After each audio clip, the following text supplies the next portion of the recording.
हरिओम।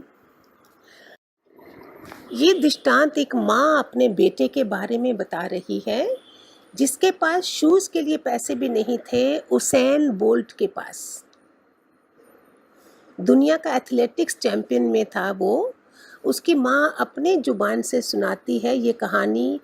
बोलती है कि जो फर्श से अर्श तक पहुंचा है उस इंसान की कहानी जो बचपन में खेलता था क्रिकेट, लेकिन आज धूम मचा रहा एथलेटिक्स में और बन गया है दुनिया का सबसे तेज दौड़ने वाला।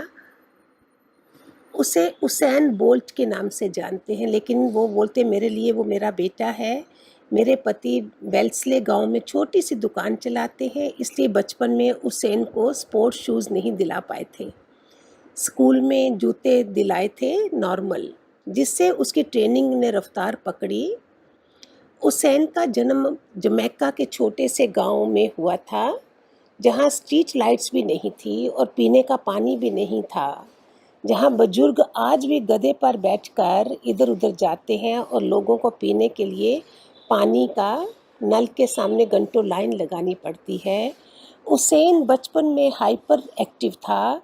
अब 3 वीक्स हो गए तो उसे उसकी माँ बोलती है, मैं उसे बिस्तर पर लिटाकर कमरे से बाहर चली गई।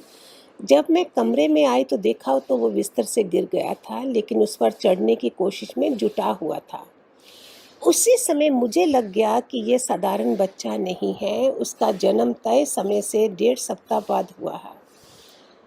मुझे लगता है उसकी रफ्तार सिर्फ उसी समय धीमी रही होगी। मेरे पिता ने सबसे पहले ये नोट किया कि इस बच्चे में कुछ खास बात है। इसके बाद से उसकी माँ बोलती है कि उसेन के खान पान पर ध्यान ज़्यादा दिया गया। उसेन का एडमिशन विलियम निब स्कूल में कराया गया। वहाँ के प्रिंसिपल लोनथोप ने कुछ दिन बाद हमें बताया कि हमारा बेटा खेलों में बहुत अच्छा है, इसलिए उसकी ट्रेनिंग का ध्यान भी स्कूल में रखा गया।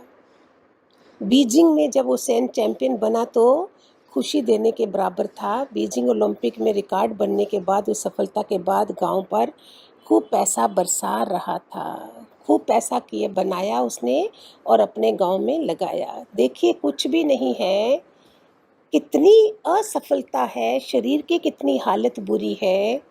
और वो लोग ये संसार के लोग हैं, अगर उनमें इतनी हिम्मत है। हमें ब्रह्म ज्ञानी गुरु मिले हैं, हमें इसी जन्म में बार बार बार बार बार बार बार बार गर्भ में आवागमन से कौन रोक सकता है। कैसी विल पावर स्ट्रांग है, कैसी दुआएं हैं। ये भी दुआएं पुण्य कर्म होते हैं जो चेष्टा निष्ठा रखता है कि मैंने ये करना है। हमारे भगवान जी यही बोलते थे, विल पावर कितनी स्ट्रांग होनी चाहिए। जवानों से सीखो सुबह कैसे चलते हैं। कितना इनकरेज हमें वानियों के थ्रू दिया था। ये आत्म विजेता जो है वही असली विजेता होता है। कहते हैं जिसने खुद को जीता उसने दुनिया जीत ली। अपने ऊपर विजय प्राप्त करने वाले को सबसे बड़ा योद्धा माना गया है। मनुष्य का असली शत्रु वह स्वयं है। हमारे असली शत्रु हमारे कुसंस्कार होते हैं, बाहर नहीं होते हैं। हमारे शत्रु हमारी बुरी आदतें, हमारे कुविचार, हमारा भ्रष्ट आचरण आदि होता है।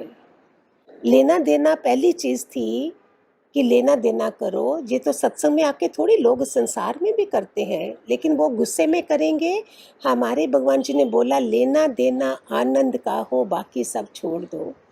हम लोग लेना देना घर में करेंगे बिना गुरु के, तो वो क्या लड़ाई झगड़ा हो जाएगा।